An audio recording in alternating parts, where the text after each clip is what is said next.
Let's move on to the IPCC. They've leaked a report to the friendly media, and you and I were talking off air. I think they leaked it to friendly media so that the media downstream from there know exactly the expected narrative for them to craft when they report on the information inside this leaked report that isn't due out for another year. But it's interesting how these things go to journalists all the time and not to other scientists. Right.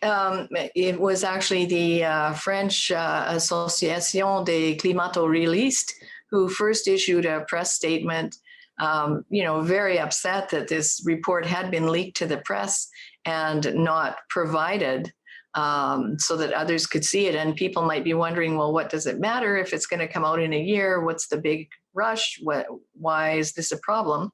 The principal reason is that in the fall of this year, in November, there will be a COP26, Conference of the Parties.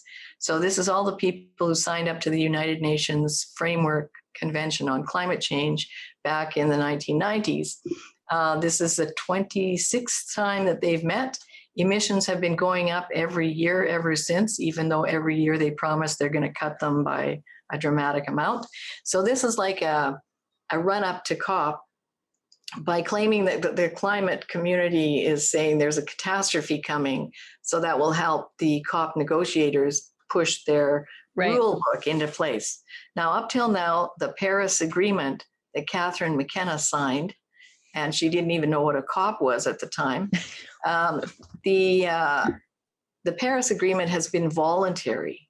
The only thing countries actually had to do was to report every 5 years on what they were up to, what their emissions were, what their plans were. They didn't actually have to do anything. So COP26, they're trying to force into place the Paris rule book and make it mandatory to cut emissions. And as Ben Stein pointed out on the show when I talked with him, he said, this is absurd. This is giving China the lead in the world.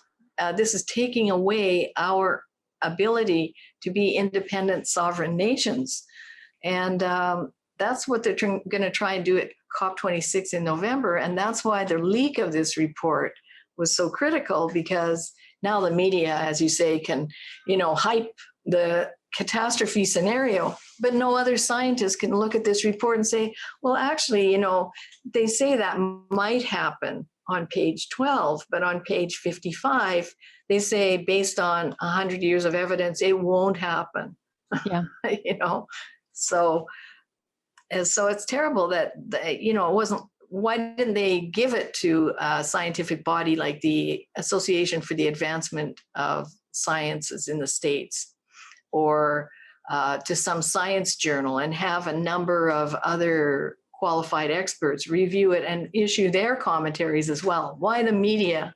The only thing the media know about climate change is that 400 of them are part of Covering Climate Now, which is a Columbia Journalism Review initiative that reaches 2 billion people. Wow. They publish everything in bright orange, and they do nothing but hype climate catastrophe. If you'd like to get access to my show, as well as other great TV-style shows too, like Ezra's Nightly, Ezra Levant Show, and David Menzies' Friday night show, Rebel Roundup, just go to rebelnews.com/subscribe. That's rebelnews.com/subscribe.